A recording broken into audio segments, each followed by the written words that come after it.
¿Qué tal? ¿Cómo les va? Despreocuparse mínimamente del coronavirus puede ser fatal. En todo el mundo están tomando cada vez más prevenciones. Alemania, que parecía que tenía la situación más o menos bajo control, ahora tiene otra vez una enorme preocupación. España, por la salida de la gente intempestivamente en la ciudad de Madrid, ahora se ha encontrado con una situación muy difícil de corregir otra vez. Muchísimo temor de que reaparezcan números muy altos de muerte. Van a ver ustedes en instantes como en Inglaterra había más muertos de lo que se estaba diciendo. Y en Estados Unidos existe la sospecha, acaba de decirlo Ana Candiani con Pablo Dugan, que hay más muertos en realidad, que el conteo no se está haciendo de la mejor manera por distintos defectos y porque son muchos los estados que a su manera están practicando todo eso. Esto implica que nosotros no podemos desatender de ninguna manera y por suerte el gobierno ha decidido lo que ustedes conocen y la cuarentena continúa y el respeto por el coronavirus no tiene que decaer en ningún momento. Miren lo que sucede en la Villa 31. Un día 2, al día siguiente 13, preocupación porque además están sin agua. Escuche a esta vecina del barrio 31 diciendo ese problema, el del agua, pero también la angustia por el coronavirus. Que llegue el agua a los vecinos, estamos sin agua desde el viernes hasta el día de hoy. Todavía tenemos sectores del barrio sin agua. El sector ferroviario no tiene agua, el sector comunicaciones no tiene agua, el sector Cristo Obrero no tiene agua. Están los barrios bastante congestionados y preocupados sobre el tema del dengue y el coronavirus. Alberto Fernández, por su lado, hoy estuvo en el Museo Malvinas, allí conducido por Edgardo Esteban, gran amigo. Visitó el museo, pero la finalidad era muy interesante. Fue con varias autoridades de cultura y educación, Tristán, Trota, y hizo una recorrida viendo cómo se está trabajando para hacer barbijos. 7.000 barbijos por día están haciendo en el Museo Malvinas y este es un aporte para lo que sanitariamente se está necesitando hoy día en la República Argentina. El peligro sigue latente y por lo tanto, cuanto se haga, cuanto nos estemos preparando, a ver si están las imágenes de Alberto Fernández en esa recorrida. Y mientras tanto, hay que decir que el peligro era mayor todavía en Inglaterra, donde Boris Johnson parece una persona reconvertida después de haber dicho cualquier cosa bravuconadas sobre la aparición del coronavirus. A él le ocurrió, ha sido papá en el mismo momento, pensó en la muerte, en ni siquiera haber conocido a su hijo y el hombre se ha transformado y ahora es una especie de preconizador de que hay que cuidarse de todas las maneras posibles, no quiere aflojar con la cuarentena y parece que está haciendo las cosas bien en ese sentido. No obstante lo cual, miren esta placa. Resulta que había casi 5.000 muertos más en Inglaterra por el coronavirus y no se había hecho la contabilización porque muchas personas murieron en sus casas, murieron en geriátricos y esto ha sido algo que no había sido debidamente controlado, por lo tanto ahora está disparado a 26.097 muertes hasta la última hora que hemos contabilizado. Y la situación de Brasil que sigue siendo penosa, porque es un hombre que angustia nada más escucharlo, el tal Bolsonaro. Se llama Mesías y por lo tanto dijo, soy Mesías, pero ¿qué le voy a hacer? Es la vida. Esta muerte de miles de personas que está ocurriendo en Brasil la define de esta manera. E daí? Lamento, quer que faça o quê? Eu sou Messias, mas não faço milagre. Veamos la placa de lo que pasa en Brasil, donde también existen muchas dudas sobre el conteo real. Hay 6.276 nuevos casos en las últimas 24 horas, 449 muertes. La cifra total ya es de 78.000, de los cuales 5.466 fallecieron. El epicentro es el estado de San Pablo, 2.247 muertos en ese lugar. Por eso es bueno ocuparnos de todas las maneras del coronavirus. Estuvieron hablando Alberto Fernández y Angela Merkel sobre este tema. Merkel está muy agradecida porque en los vuelos de repatriación también fueron repatriados alemanes, por ejemplo, que estaban en la Argentina y no podían salir. Hay muy buena onda entre la estadista que mejor ha trabajado este tema entre las mujeres y el estadista que entre los hombres mejor ha hecho las cosas. Pero también aprovecharon esa buena onda para hablar de la deuda y el apoyo que Alemania le está dando a la Argentina, cosa que es verdaderamente muy, pero muy importante. Ahí está el encuentro, Angela Merkel brindó su apoyo a Alberto Fernández para renegociar la deuda con acreedores y el Club de París. ¿Y por qué es imprescindible que la deuda sea revisada como está intentando el gobierno argentino? Cuenta el ministro Martín Guzmán, en lo que van a escuchar, que las pretensiones de los bonistas, de los que quieren cobrar de cualquier manera, era que el ajuste fuera mayor. ¿Qué ajuste se puede hacer en este momento? ¿Que van a ajustar la salud pública? No hay manera de retasear un centavo, por el contrario, hay mucha necesidad de tomar el dinero que los bonistas querían para ellos, para aplicarlo, tirarlo sobre la mesa, para que podamos hacer algo por la salud. Escúchelo a Martín Guzmán. La realidad es que ya había habido muchas conversaciones con los acreedores. Tenían una idea bastante precisa de qué esperar. La realidad es que tampoco nos pusimos de acuerdo. Los acreedores lo que dicen es que Argentina debería profundizar el esquema de austeridad fiscal, de contracciones en el cual venía transitando, y que eso va a generar confianza en ellos, y que al generar confianza en ellos va a permitirle a Argentina acceder a financiamiento más barato, y entonces las cosas van a ir bien y entonces el país va a poder crecer más. Eso nunca ocurre, no venía ocurriendo. La economía colapsó, fue lo que ocurrió en los últimos años bajo el gobierno anterior, y nosotros no vamos a... Hay que aprovechar el marco muy especial que da el mundo ahora también en pandemia. Ya había apoyo para la Argentina a la salida del gobierno de Mauricio Macri, que había dejado una deuda insostenible, dicho por el Fondo Monetario Internacional, no por el actual gobierno. Pero luego la pandemia hace pensar no solamente en la Argentina, sino en otros países que tienen deuda. Y se piensa severamente en que esto es incobrable, que no deberían cobrarla, que se conformen en consecuencia con que se les pague a partir de dentro de 3 o 4 años y con una quita verdaderamente importante. ¿Tomaron el riesgo? No. Quisieron ir a lo seguro con un gobierno neoliberal que les daba cualquier cosa, un verdadero desastre lo que se hizo.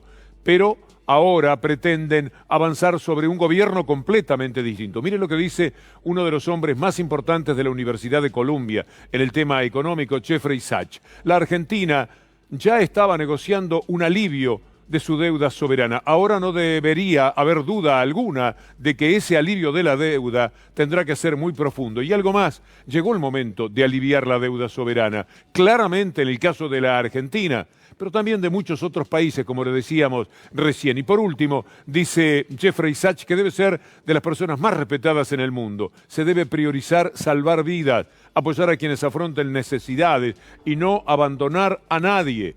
Y en este sentido, también hay algunos empresarios que están haciendo un pedido dramático y se lo hacen a toda la población. Empresarios que piden que toda la sociedad acompañe la negociación de la deuda, porque se dan cuenta, esos empresarios, que de alguna manera la jugada de los medios, los que tienen bonos, como en el caso de Clarín, los que quieren cobrar de cualquier manera, los que ya se preparan para hacer también fondos buitres, actúa sobre la gente. En indiferencia, en decir nosotros tenemos que cumplir, somos un país serio o no somos un país serio. Ser un país serio no es proceder como lo hizo el gobierno anterior. Ser un país serio es pensar primero que nada en la propia gente. Mire lo que es el bono a 100 años que se está pagando y que ahora genera esta discusión entre Federico Sturzenegger y otros integrantes del gobierno macrista. Sturzenegger alerta sobre una cláusula de la emisión y un tal Santiago Busili, que también era funcionario, le salió al cruce. Se están peleando entre ellos porque al parecer el maldito bono a 100 años tomado por Caputo tiene trampas. Esto es lo que dice Sturzenegger. Los de aquí dicen que no tanto. Y en el momento en que haya una discusión, una confrontación por ese bono, Sturzenegger asegura que hay gato escondido y que van a tener problemas en la Argentina. Ojalá que no sea así, que tenga razón el otro funcionario. Mientras tanto, vale la pena recordar a Caputo hablando casi orgullosamente de aquella deuda a 100 años que no tiene prácticamente antecedentes. En finanzas hay una unanimidad absoluta que ha sido un trade, una transacción espectacular para el país. No solo hay, digamos, cantidad de felicitaciones del exterior, sino también aquí En Argentina hay artículos muy buenos, como el del domingo del economista Emilio Ocampo, que explica muy bien todas las bondades de esta transacción. ¿Cómo nos pasó Caputo?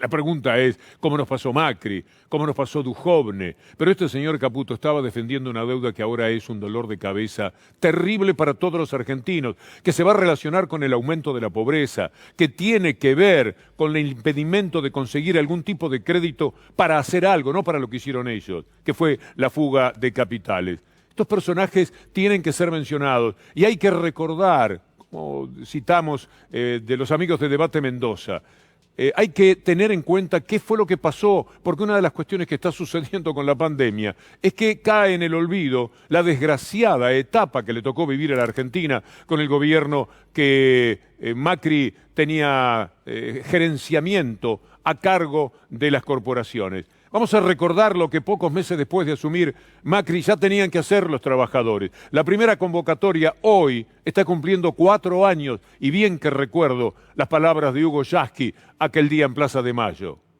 Hoy empieza una historia distinta. El movimiento obrero unido, de pie, pidiendo el respeto al trabajo y al trabajador. Hay que demostrar que a este país lo hacen y lo ponen de pie una sola clase de argentinos, los que trabajamos, y a eso hay que respetarlo. 4 meses iban del gobierno de Macri y ya había mostrado la hilacha. El Estado desaparecía de la vida de los sectores medios que después lo castigaron en la elección. Y ni hablar de los más vulnerables. Empezaba una etapa nefasta para cualquier ciudadano de la República Argentina que no fuera un hombre de los ricos del campo, no de los que laburan de verdad, un hombre de las actividades referidas a lo financiero. Eran los únicos ganadores, los sectores bancarios, etcétera. Los demás, millones y millones de personas, posiblemente 35 millones o más, empezaban una etapa atroz, terrible. Vale la pena recordarlo. Y ahora compararlo con este estado presente, que sí tenemos, una etapa muy dura, muy difícil, que plantea también la pandemia a continuación del gobierno neoliberal. Y allí está el empeño del ministro Culfas, a quien vamos a escuchar ahora, diciendo qué es lo que quiere hacer el gobierno. La prioridad absoluta número 1, desde el punto de vista productivo, es evitar que cierren empresas de manera masiva, evitar que aumente el desempleo de manera significativa. El esfuerzo fundamental está puesto en evitar despidos masivos, reducir todo lo posible los daños. Si los morigeramos y los minimizamos todo lo que se pueda, vamos a tener una fortaleza mucho más importante para iniciar la recuperación una vez que esté controlada la pandemia. Cuidado, Ciudad de Buenos Aires, con no empezar a aprovechar la circunstancia para empezar a pagar menos salarios, para dilatarlos, para sacarle ventaja a los trabajadores. Eso sería un Estado que se ausente, un Estado propio del neoliberalismo. Los legisladores porteños del Frente de Todos están cuestionando un proyecto que trae cola. Es un proyecto que se llama de Ley de Emergencia Económica, de Larreta, y muchos están oponiéndose. Van a escuchar ustedes a Juan Manuel Valdés, que es uno de los más enfáticos críticos de este proyecto. Nos encontramos frente a una centralización de todos los fondos específicos de la Ciudad de Buenos Aires, una disminución de los controles que se hace por parte de la legislatura de las rendiciones del gasto, y al mismo tiempo se dan las herramientas para que el jefe de gobierno reduzca los sueldos de los trabajadores del Estado, desde los médicos hasta el personal de la educación, sugiriendo que se pueden escalonar o diferir los pagos, reducir los sueldos, despedir o cesantear. No creemos que sea la hora de despedir ni la hora de que el mercado solucione la crisis. Creemos que es la hora de más Estado. Ojalá que sea escuchado, no es el momento para que un Estado, en este caso el de la ciudad, tome medidas que vayan contra los trabajadores y que acerquen todavía más angustia. Estamos en la ciudad más rica. ¿Qué quedaría para otras provincias? ¿Qué quedaría para el propio gobierno nacional? Estamos en una ciudad muy beneficiada desde el 2004 en adelante. La ciudad de Buenos Aires comenzó a enriquecerse de una manera extraordinaria, de una manera paradojal, quien creó toda esa riqueza terminó pagándolo porque la pudo aprovechar con su gobierno desde el 2007 Mauricio Macri y ahí pudo encaramarse nada menos que a la condición de presidente. Es una ciudad rica, tiene que tener reservas, tiene que tener posibilidades serias de no afectar la vida de los trabajadores y esperamos que finalmente esto no suceda y que esa ley no sea una trampa para los mismos. El Estado presente, es decir, muchos de ustedes seguramente quedaron impactados por lo que veíamos de Noruega. Noruega, Dinamarca, Suecia, siempre son países mencionados como casi los ideales, donde mejor se vive. Pero porque el Estado está presente, son el estado de bienestar sucedáneos de aquello que tuvo muchísima cantidad de países de Europa después de la Segunda Guerra Mundial. Bueno, en Noruega, en el informe Kliksberg del tan respetado Bernardo Kliksberg, se anunciaba, se decía, mire, son 30 segundos, pero tome nota de por qué las cosas son así cuando el Estado está verdaderamente presente. En Noruega, las políticas públicas que surgen de esa concertación nacional son el eje de la sociedad. El Estado tiene un rol muy activo. El Estado cobra impuestos que significa más del 60% de lo que la gente gana. Imagínense, un país donde la gente tiene que entregar más del 60% de lo que gana los impuestos. Los entregan con alegría. Hablemos de los impuestos, es el próximo recorrido de la columna, pero lo quiero empezar evocando palabras de Macri de lo notablemente bueno que iba a hacer como opositor el gobierno saliente el 10 de diciembre. Por eso le quiero decir al presidente electo que él puede confiar, por favor, que él puede confiar de que después de mucho tiempo va a encontrar una oposición constructiva y no destructiva. Quieren romperlo todo. Se opusieron a los salarios de privilegio, las jubilaciones de privilegio del sector judicial. Terriblemente lo hicieron. Y ahora no quieren el impuesto a las grandes fortunas. Y han hecho un circo insoportable. Bueno, la palabra circo sale de uno de sus integrantes, de Lustó. Así que podemos emplearla con mucha franqueza al respecto. Mire si no es circo esto que hizo Gabriela Michetti. Antes quiero señalarle, esto era un tuit que tenía el video que usted va a ver. Michetti se enteró luego de que ya estaban todos acá y que era un mamarracho lo que estaba haciendo. Entonces, si usted busca este tuit y video, no lo va a encontrar en lo que corresponde a Gabriela Michetti. Nosotros sí pudimos captarlo porque nos pareció una locura lo que estaba haciendo. Votaste diputados y senadores. Con la excusa de la pandemia, el kirchnerismo no los deja sesionar. Por eso los diputados de Juntos por el Cambio de todo el país viajan rumbo al Congreso. Acompañalos en esta travesía por la democracia. Ayer al inicio de la travesía, la diputada Roxana Reyes volcó en Santa Cruz. Se encuentra bien y ya está nuevamente rumbo a Buenos Aires con el diputado Gustavo Mena.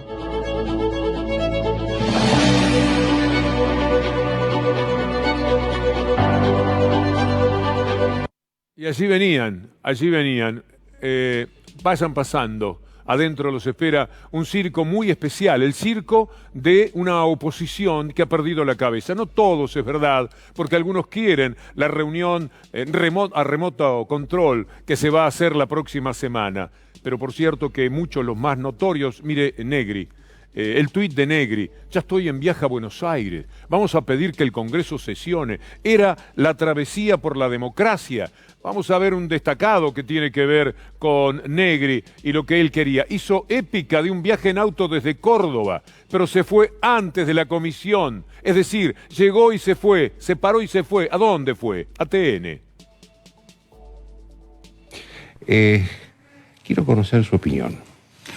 La Argentina, Joaquín, buenas noches, no tiene ninguna posibilidad de ser protagonista serio en el mundo si la dirigencia política reacciona con palabreríos o proponiendo sangre. Eso lo único que hace es remontar al pasado de una Argentina Una adulón además, Negri, porque él le dice a Morales Solá o con sangre, porque Morales Solá hizo lo que quiso con una metáfora magnífica, por otra parte, de Graciana Peñafort, escribió un editorial vergonzoso el pasado domingo. Y él, sentado ahí ante Morales Solá, ante la autoridad de los medios dominantes, le dice, o derramando sangre, lo busca y lo mira como diciendo, lo leí, sé lo que usted ha manifestado. Es decir, son serviles del poder y juegan de eso. Llegó heroico desde Córdoba en auto con el barbijo y llegó al Congreso, lo llamaron por teléfono y le dijeron venga y por supuesto salió corriendo como un pichicho. Es una vergüenza lo que sucede dentro, bueno, mejor que lo diga Lustó. Es imprescindible que el Congreso sesione. A mí no me gusta el circo que se arma en torno al funcionamiento del Congreso. A mí no me simpatiza la travesía por la democracia. Porque me parece que en lugar de sentarnos a resolver un problema y darle tranquilidad a la gente, que somos maduros, armamos un circo. Es un circo, ciertamente lo que han hecho, pero dicho por Lustó da todavía más derecho a manifestarlo de esa manera. Eso de Michetti, con un tuit que llegó tarde, le dijeron sacalo, Gabriela, ya llegaron, están todos, están ahí en el Congreso, el único que no está es Negri porque tuvo que salir, pobre, pero ya llegaron todos acá eso, que es un bochorno, es una vergüenza, entonces lo sacó, no lo va a encontrar. Estaban jugando a que ellos son los defensores de la democracia y de la república. Nunca. En tiempos de democracia la misma fue tan atacada, y sobre todo la república, como con el gobierno anterior. Jorge Real le puso un poco de humor a esto, vale la pena, son 2 líneas nada más. El siguiente elemento, para los vagos, ir a trabajar es una travesía, por esto de lo que estaba sucediendo. Para los vagos, porque en el fondo parece que fuera una característica de Macri para abajo, que se comporten también de esa manera. Solo saben trabajar para hacer daño. Pero hablando de los impuestos, hay una gran mentira que hay que desterrar por completo de la Argentina. Hemos venido trabajando sobre eso con la doctora Julia Estrada del CEPA en días pasados, pero vale la pena tomar nota de lo que en instante le vamos a responder a Susana Jiménez por una línea, no me importa todo lo demás que dijo, pero esto de machacar respecto a que en la Argentina estamos como en ninguna parte de mal con relación al pago de impuestos, esta mentira no debe prosperar. Lo que ahora se quieren sacar más por única vez sería justo. Es un país que nos está ahogando a todos con los impuestos, único país del mundo que paga bienes personales, único país del mundo que paga anticipos. Todo es falso, todo es falso. Mire, la presión fiscal en la Argentina está muy por debajo de países que le vamos a mostrar. Va a haber una placa y usted va a escuchar al colega Edgardo Rovira, que lo explica muy bien. Según la OCDE, Argentina no es el país que más impuesto le cobra a las grandes fortunas. En un informe de 2017 podemos ver cómo eso que se cobraba era el 5.3%, mientras que en Australia se cobra el 15.9%, en Italia el 13.4%, en Estados Unidos el 12.4%, en Alemania el 12.2%, en Francia el 10.9%, en Chile el 7%. Es mentira entonces, cuando acá muchos referentes de la oposición y analistas financieros y económicos dicen que se cobra mucho impuesto y es injusto que las grandes fortunas paguen más. Lo que dice Edgardo Rovira, de analista político, es así. Lo hemos dicho de distintas maneras, con distintas voces, porque hay que intentar desestimar definitivamente una falacia que es mencionada por los medios de comunicación y por gente popular como la señora Jiménez, diciendo lo que a los demás los quiere convencer de que luchar por un impuesto más, aunque sea las grandes fortunas, es un dislate que solamente se comete en la Argentina. El resto del mundo está fantástico, no los presiona. Usted sabe lo que se paga de impuestos. Usted vio lo que dijo Bernardo Klinsberg, que ocurre en Noruega. Un 60% de lo que se gana va al Estado. Por supuesto que también tenemos que discutir qué devuelve el Estado a continuación. Devuelve muchísimo, devuelve esa calidad de vida, devuelve esa salud pública y devuelve esa educación. Este es el universo perfecto que se puede plantear cuando hablamos del estado de bienestar. Pero pagan el 60% de interés y los países que ha mencionado Rovira son solamente algunos, muchísimos, tienen más presión fiscal que la República Argentina. Entonces, no es cierto. ¿Pero por qué lo están diciendo? Porque saben que van por las grandes fortunas para pedirles por una vez a 12.000 personas que pongan algo en función de la tragedia económica que dejó el neoliberalismo, a la que se sumó este caos tremendo que genera en lo económico la pandemia del coronavirus. Pero increíblemente salen al cruce, uno no entiende por qué. Se dan cuenta posiblemente gente como Lustó, que recién lo teníamos diciendo que es un circo lo que sucedía, que irse a la derecha en este mundo los favorece.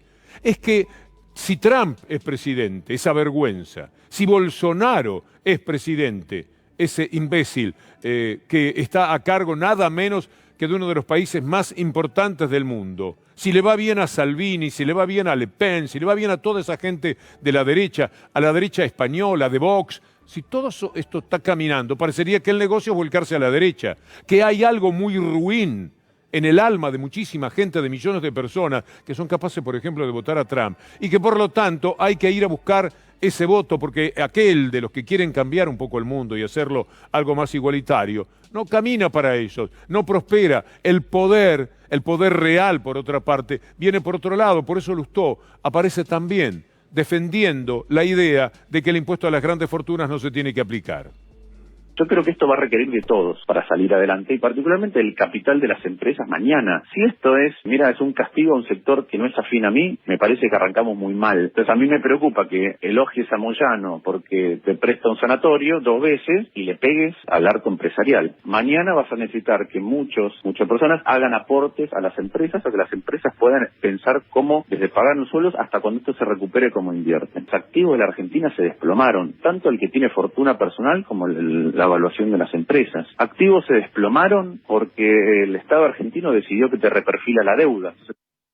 Es atroz el ejemplo que da el mundo, porque Lustó no debe haber pensado así. Lustó fue firmante de la 125. Usted se acuerda el lío que se armó, y él era el que le había puesto la firma. Era un muchacho que tenía evidentemente un sentido progresivo. Lo fue devorando la pertenencia social, lo fue devorando la sensación política y quienes lo rodean que aconsejan el asunto está del medio hacia la derecha y cuanto más a la derecha te animes va a ser mejor. Yo recuerdo el último discurso de Lustó que me provocó una enorme sorpresa y un gran disgusto porque es una persona que genera simpatía cuando uno lo trata, pero políticamente cada día uno siente que está más lejos de lo que él pueda decir. Es el discurso que dijo en el Congreso Lustó contra las personas con discapacidad. Aquello sí que resultó increíble, como esta defensa de las grandes fortunas. Tenemos en la Argentina hasta el año 2007 180.000 pensiones por invalidez, es lo que teníamos. Hoy hay 1.050.000. 1.050.000 pensiones por invalidez. Uruguay tiene 3,5 millones de habitantes y tiene 20.000. Nosotros deberíamos tener 250.000. Hay 800.000 de más. Pueden ser que sea asistencia social, pero no son pensiones por invalidez. 800.000 pensiones por invalidez son más que los muertos de Estados Unidos, el Reino Unido, Francia, Polonia, Grecia y los Países Bajos juntos en la Segunda Guerra Mundial. Es increíble, porque todo lo que decía por otra parte era equivocado. No tenía razón en nada con lo que se refería a Uruguay. Después hubo desmentidos de todos lados y esa comparación con los muertos de la guerra y todo lo demás era algo incomentable para una persona que se supone lúcida como él. Esta es la lucha que hay que desplegar y usted está en esto. Usted también tiene que trabajar de ciudadano y ver todo lo que acecha. Está la pandemia, está lo que dejó Macri, está la deuda, están los ojeros reteniéndolo todo, no vendiendo nada porque esperan que el dólar vaya más y más y más arriba, que tenga que aflojar el gobierno frente al dólar blue y ponerles un dólar que a ellos les dé mayores ganancias. Contra todo esto se está jugando día por día. Usted no se puede quedar atrás. Viene Pablo Dugan, después Gustavo Silvestre. A mí me dará mucho gusto estar con ustedes mañana si Dios quiere.